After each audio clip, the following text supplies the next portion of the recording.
Bonjour, simpletons. Have you been good while I've been gone? Well, we reached such a checkpoint.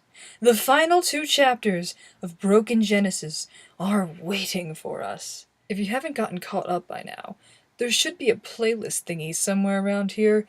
Just look for that. If you don't need refreshers, allow me to begin. Or, end, so to speak. They're getting close to freeing her, Vane, Hyperion said as he slowly stood from his squat, his closed eyes now open. The Titan Lord of Light could feel his whole of Luna's mind begin to waver slightly. In a matter of time, maybe minutes, maybe hours, Luna's grip on her body would return.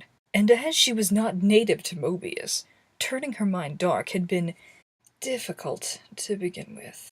It matters not, Cold voice replied, the sound not unlike nails scratching on a chalkboard. Vane stood before a long corridor, the walls an ancient architecture. He raised a hand, sensing a barrier in front of him.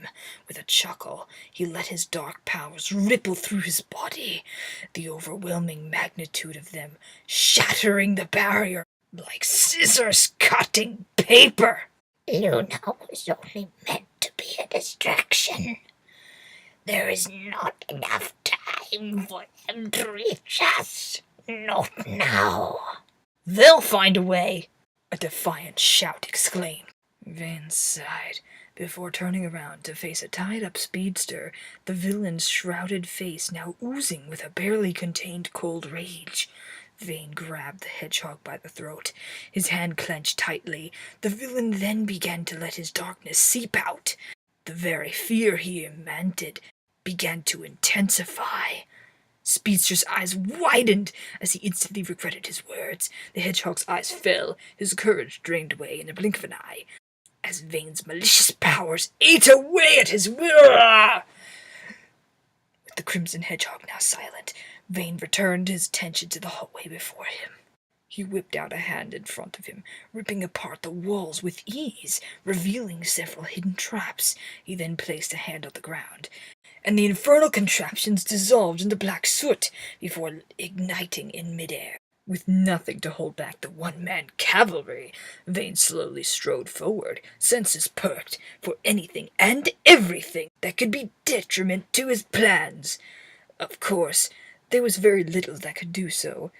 The heroes would fall. Vane had decreed it to be so. So not only do we get an explanation for why Luna became this beast monster thing, we also get to actually see and hear this Vane bastard. And it appears that he has the power to predict the ending. Let's see if he's right. Xanthos slowly opened his eyes, a heavy grogginess overtaking his mind for several moments before clearing out. He then began to observe his surroundings, when a sudden wicked pain ripped through his body, causing him stifled, a gasp of pain, and his frame shook uncontrollably. Such horrific pain was most likely a result of what had happened. Xanthos furrowed his brows. What exactly had happened? He had been fighting Charisma alongside Blastion in Genesis, but he could not remember much else. That's because the story cut itself short. Don't worry, it's not you. Just a flurry of blinding lights. It could have been Hyperion. Awake, I see. A cool voice pierced through Xanthos' thoughts, though he dared not look up to see the one who now sneered down at him. The chill of arrogance in a male voice. The curt and snippy greeting. Flowen, of course. I'm sorry we had to rough you up a bit, though it was quite enjoyable to watch. You fools truly thought you could outsmart us. Ha! Your very demise was predetermined when you set foot in this building. The villain snickered afterwards, most likely finding the current situation amusing. Xanthos said nothing, instead playing through various escape tactics.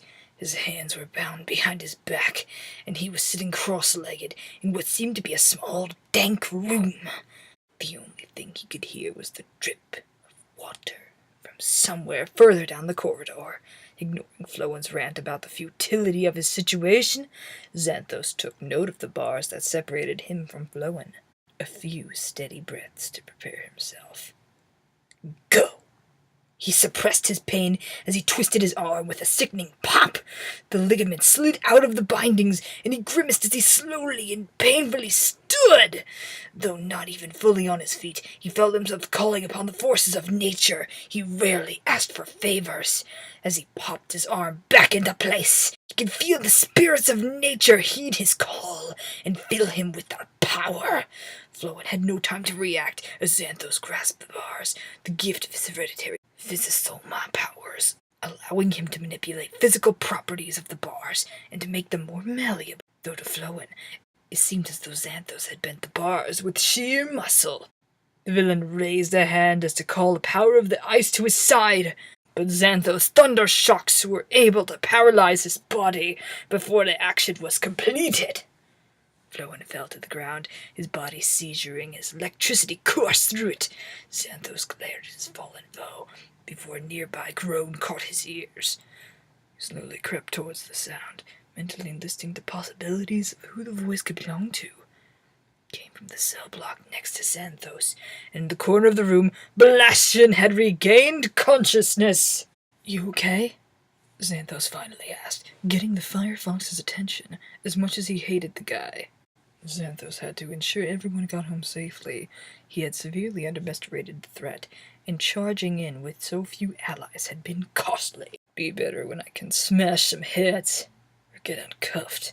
Blastion motioned to his back, gruffy, ignoring Xanthos' eye roll of annoyance. In moments, the shackles were broken and Blastion had been freed. He glanced down at the Flowen for a moment before regarding Xanthos somewhat coldly. "Where's Luna? And Genesis? Speedster?" Blastion grumbled as he surveyed the other cell blocks. "Not here. Keeping us separate was a good move on their part.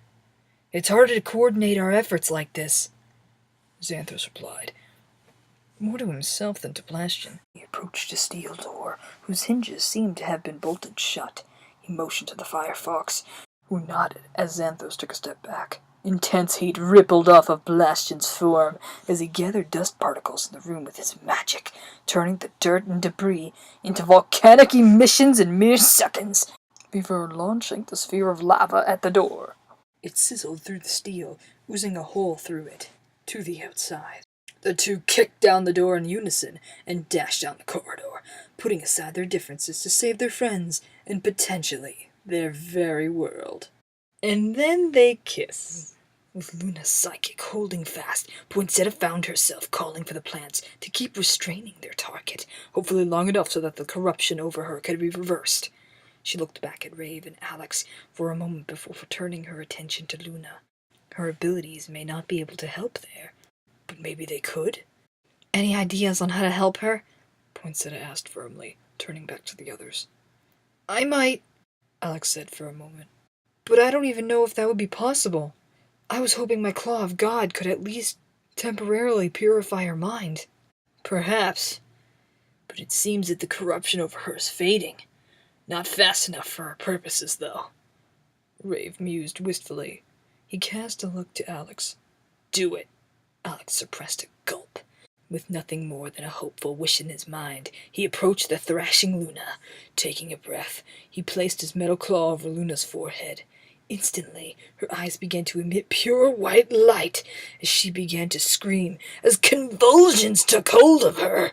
Scared, Alex tried to pull away, but his hand seemed to be stuck in its position, flooding Luna with divine power that threatened to kill her completely. Scared, Poinsettia tried to pull Alex back, ignoring the incredible ripples of pure energy roaring through the air. Her efforts were in vain, and even as Rave tried to assist, Alex was unable to pull his hand away. If they could do nothing, Luna would not survive! We seem to be jumping around a lot between these characters. Now that they're split up, it's kind of like in earlier chapters, where we were jumping between teams.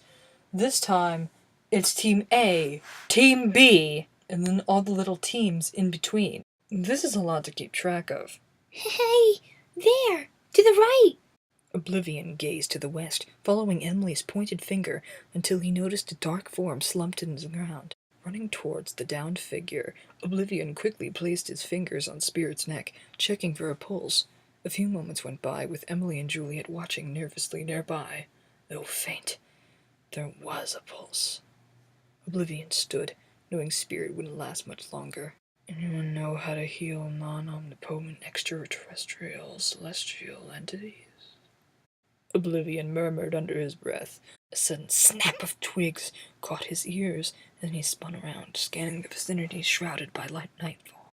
A hysterical chuckle began to echo out of the night, and Emily clung to Juliet in fear as the maniacal laughter drew closer. Three little rats out in the open. Rennie Hawkins swooped down for a snack.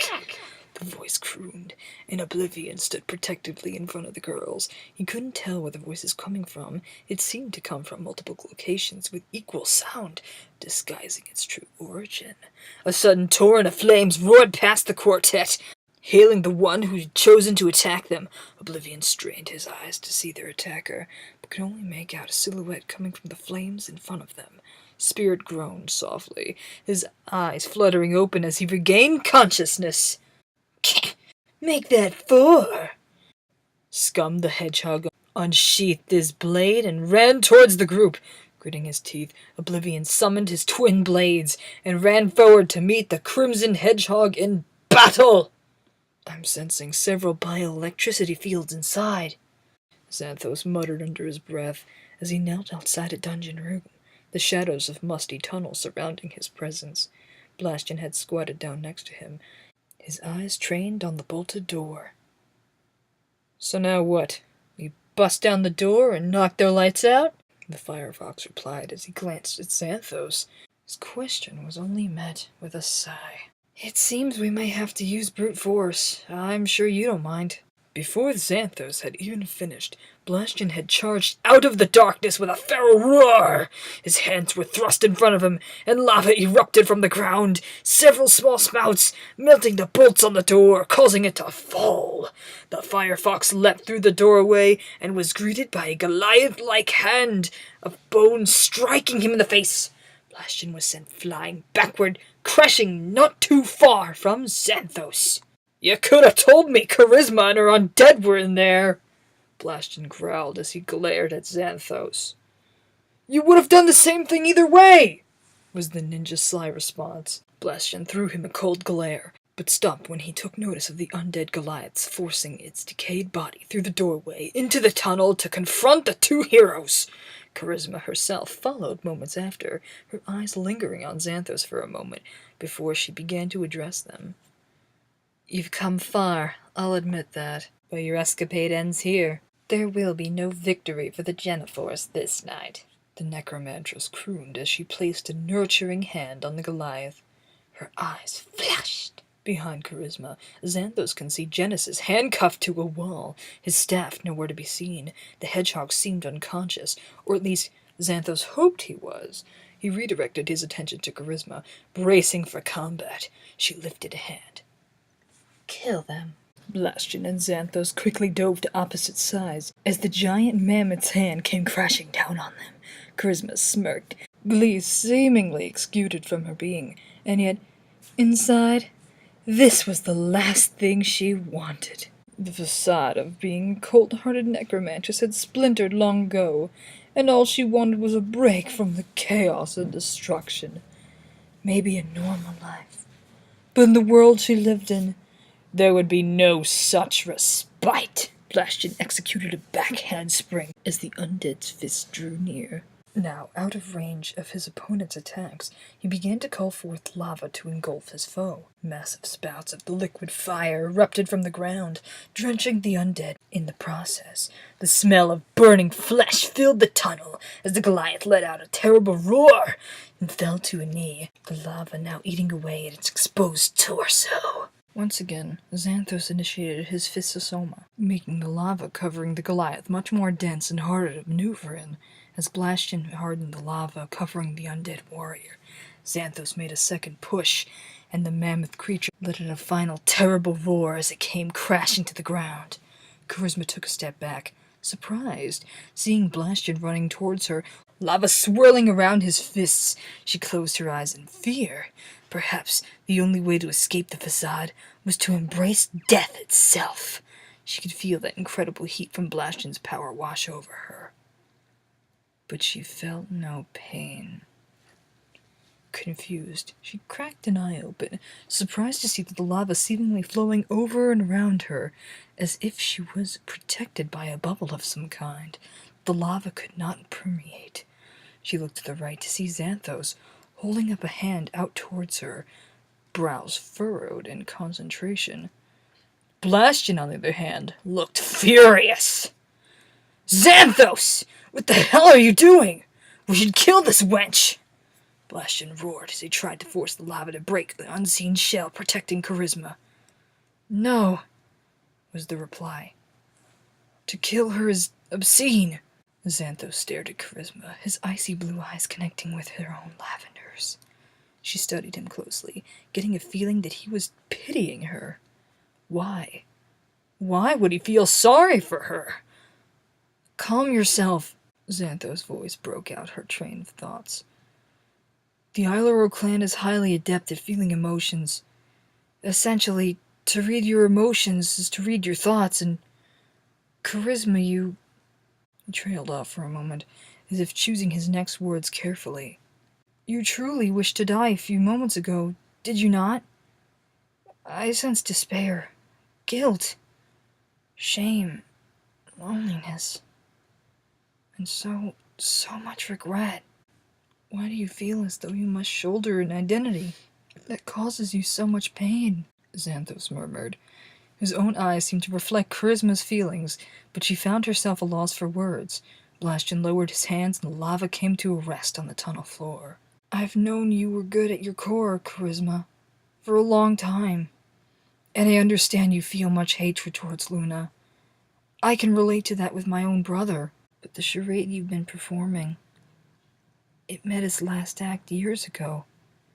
He began to walk towards her, his hand outstretched. "I can help you. No. I want to help you.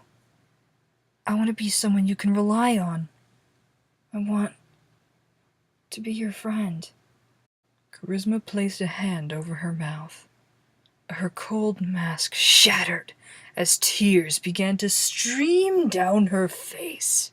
Holding back her sobs, she sank to the floor, her face buried in her hands. Xanthos placed a foot forward, testing that the lava had cooled, before walking to her side and placing a hand on her back. "I'll be here for you, if you'll let me."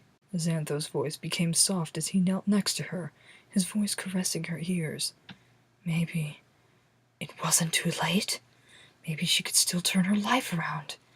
Maybe she can give her humanity another chance. Maybe Her world was swallowed by black. Blastion stood next to Charisma, her hand poised by her neck. Xanthos' eyes widened as he realized what the Firefox had done, heaving the girl over his shoulder as he walked into Genesis' cell. "I guess we can find out later." He lowered her in a chair as Blastion melted the chains that held Genesis. He lowered his eyes, guilt flashing across his face for a moment, as he turned toward the others. Genesis had now seemingly regained consciousness. Though he was still groggy, he stumbled forward. "You good?" Blastion grunted, as he watched Genesis retrieve his staff. The green hedgehog spun his weapon a few times, testing its weight before a look of confidence burst to life across his face. Smirking, he turned to the others as he said, "We have a world to save." So this chapter seems to be continuing that last fight. While Luna got a lot of attention last time, it's her sister now. These Icy Aura chicks are easy to pity. It makes me wonder, had this story gone on another few chapters, would we get more information about each of the other members of the party?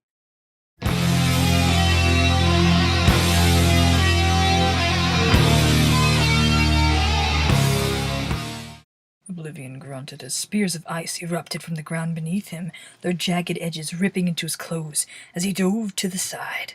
Both blades in his hands, he dashed forward with a great burst of speed, slashing Scum with his blades with little resistance, grinding his foot in the ground. Oblivion thrust Scum away with all of his strength he could muster, sending his opponent careening to a nearby grove of trees and shrubbery.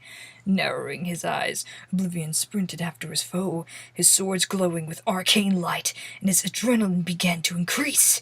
His ethereal red ring materialized over Scum's body, and a wave of fire erupted from his form. Oblivion staggered backwards as the intense flames burned through the foliage. A torrential spout of water burst from the ground as Juliet raised her wand in concentration, the water following her hand gestures and crashing into Scum. Steam quickly began to flood the air as the flames cloaking Scum were extinguished. Oblivion spared a moment to shoot Juliet a thumbs up and a grin before diving back into the fray. Scum slowly stood, fur drenched in water, as he glowered at the charging Oblivion. An emerald ring burst to life in front of his hand, and green ionized energy erupted from his fingertips, engulfing the swordsman and his shouts of pain. Licking his lips sadistically, Scum snickered as the emerald ring was replaced by a cyan one, which beckoned forth a torrent of lightning to finish off Oblivion once and for all. And we cut again to another set of characters. See, this is what I'm talking about. I understand that it's easier to write, and you want to keep the readers on the edge of your seat, but it's kind of annoying. We have arrived at our destination, Vane said curtly as he looked over his shoulder at Hyperion, who was dragging Speedster reluctantly. Before the duo of villains stood an ancient door with no visible handles or means of entry. Strange glyphs patterned the door's surface, a language most would not even begin to comprehend. Vane was different. Because Vane is so special. Ugh. He raised a hand, and the glyphs began to glow purple as he executed his powers of defense against them. After all, one who has power of the ultimate defense must know how to break it. He shattered the protections on the door, and it began to crumble away as if aging rapidly. The obstruction gone, Vane walked forward, his eyes trained ahead. Before him, on the far end of the darkened hallway, was a pedestal engulfed in a light from above. A curious stone was placed atop it, levitating several inches off the pedestal's surface. So much trouble for this one artifact, Hyperion mused, throwing Speedster aside as he stood next to Vane, seemingly bored with the situation. Wait here, Vane replied softly as he strode forward, his hands behind his back. As he approached the Chronos stone. Aha! Now we're getting the character that is actually a stone. An object that could change reality with only a few words. And in a moment, victory would be assured. He lifted a hand, grasping the object in his black-gloved hands, lost in thought as he felt its ancient arcane power surge within him. The sounds of scuffle behind him caused the villain to turn around, seeing Hyperion unconscious and Genesis standing over his body. A heel kick from behind caused Vane to stagger forward. Spinning around, he saw Xanthos now standing on the pedestal, smirk on his face, and suddenly the hallway grew exponentially hotter and even began to bubble as a single circular shape from the ceiling became red hot before melting away as Blastian jumped down in front of Vane. Give it up now and we'll try not to mess you up too badly. What do you say? Blastian grunted, hands now blazing. The sounds of crackling lightning from behind and the sudden increase in drafts in the hallway signaled that Xanthos and Genesis had followed suit. Vane merely chuckled. Amusing. She's going to die, Poinsettia shouted at the screeching sound from Alex's claw intensified. Luna's body had begun to convulse violently, erratically even, as divine power swelled up within her, power that her body found foreign. Her screams grew louder as the pain she felt grew, almost like every cell in her body was on fire. It's biologically impossible, but I'll take it. Alex, shut it off! Rafe hollered as the crippling shockwaves grew more intense. I can't! Alex squeezed his eyes shut. Luna stopped moving! All that backstory is wasted! Another surge of water surrounded Oblivion, shielding him from Scum attack. Juliet smiled as she lowered her wand, twirling it a few times as she stood her ground against Scum. Speaking in arcane tongues, she was asked the wave of water to engulf Scum in its raw power, and it did so with glee. The insane hedgehog quickly found himself losing air before blacking out completely. Their foe now unconscious, Oblivion and Juliet turned to Spirit, whose wounds were being cared for by Emily. The younger girl looked worried, almost distressed. I don't know if I can. Emily couldn't finish her sentence as she looked Spirit in the eye. He nodded slowly, understanding her implications. I'm very aware of my lifetime coming to an end in the next few minutes. I just... Spirit groaned as new pain racked up body from speaking. I just don't want this to be all for naught. None of us do, Juliet replied as she knelt down next to him. I'll see what my magic can do. No need. Can't fight the inevitable. Spirit's words grew fainter as it became more difficult for him to speak. You aren't going to die on us! Juliet squeezed her wand tightly as frustration with her apparent inability to change the situation increased. If Spirit, a celestial being bound with magic, was saying that magic could do nothing for them, then what chance did any of them have? Oh, he's dead. Vayne! Blastion was the first to strike, lobbing several spheres of lava at Vayne before charging forward with berserker fury. Blind slashes and punches were thrown in a flurry as Blastion engaged Vayne in combat. It was a fool's errand, as the blows were deflecting by purple hexagonal runes that appeared in front of Vayne's form. A sudden ionization in the air told Vayne that Xanthos was about to strike with his own elemental powers. A quick step from the side, causing Xanthos' lightning bolt to strike Blastion head on! As the Firefox went flying backwards, Genesis threw a hand forward. Several arrows of light burst from his fingertips with deadly accuracy. They too were deflected by the runes, and ricocheted into the pedestal Xanthos crouched on. As the Thundercat fell under the rubble, Vayne slowly began to walk towards Genesis, raising the Chronostone high above his head. Do you understand now? This is the day that the Geneforce falls! This has been the day I've waited for. Vayne began to laugh, and the arcane power within the stone began to respond to Vayne's inner desires. But the stone only works for those with pure intentions! Genesis sputtered out in complete shock. Do you still not understand, foolish demigod?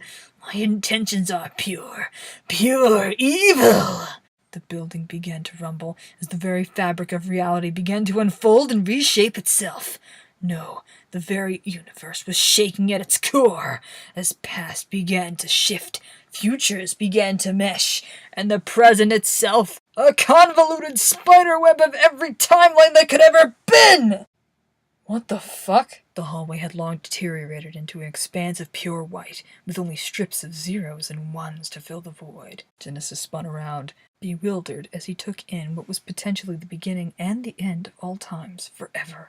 Blastion and Xanthos were nowhere to be seen, possibly also torn apart by the ravages of space-time. Only Genesis and Vayne. Genesis could feel his body grow heavier.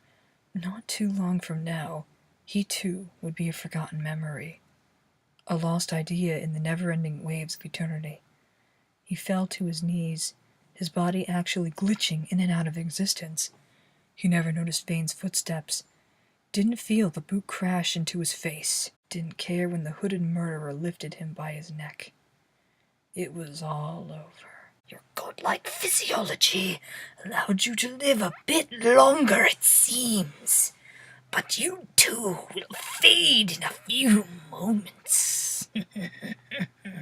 Vayne tossed Genesis aside like a rag doll, hands in pockets as he observed the universe reconstitute itself to his desire. Why? Not you! Genesis managed to gasp out. His last words in this lifetime. Vane merely smiled, his pearly whites visible from under his hood. Perfect defense, remember? Apparently, not even space-time can pierce it. In this new universe, you won't remember me, but I will remember you, and I'll make your life a living hell. This new universe, Cornerstone, grant me a universe fortuitous of my woes. The coding of the universe began to tie together, becoming a complex network of two singular numbers, as the universe was rebooted to make Vane the top dog. Unable to move or do anything else, Genesis slowly closed his eyes. The last thing he could hear before darkness fell was the maniacal laughter of Vane. Geneforce had fallen. The universe had fallen. The beginning had broken. Well, that was the end of Broken Genesis, and surprisingly, it was actually kind of good. You don't often see bad guys win, first of all, and Vane was the main antagonist, and even with Genesis's supposedly godlike powers, he still wasn't able to win, proving that an all-powerful main character can still lose. It had a lot of characters, but it also had a lot of characterization. And despite how long and irritating those flashbacks may have been, or those last split seconds of redemption for certain characters, I think the ending is satisfactory to the entirety of it all. Even though it rewrote itself, as if it all never happened, the story has been retconned in its entirety, to make new stories, which turned out to be much better than this. And now back to my point about research. Was this a good enough tool to use in my research? I want to say yes. I've learned a lot about the characters as they were. We know of their powers, some of their weaknesses, and a few of their villains, which, in this case, the story was an all-powerful villain and hero team-up, which I also do think is really interesting. It gives the reader a chance to see what each of the heroes are like when facing different villains. Should the story get a reboot after all this time? Who knows? I might read that one as well. One last thing. I'd like to thank you all for watching this series. It was actually kind of fun. I hope you enjoyed it as much as I did, and I appreciate the audience. My name is Ikari, and I'm signing off. Now you're adrift in a sea of lights, a foolish villain in an endless chapter. The demons driving behind your eyes, a simple shadow we can fight together. I'll never walk alone.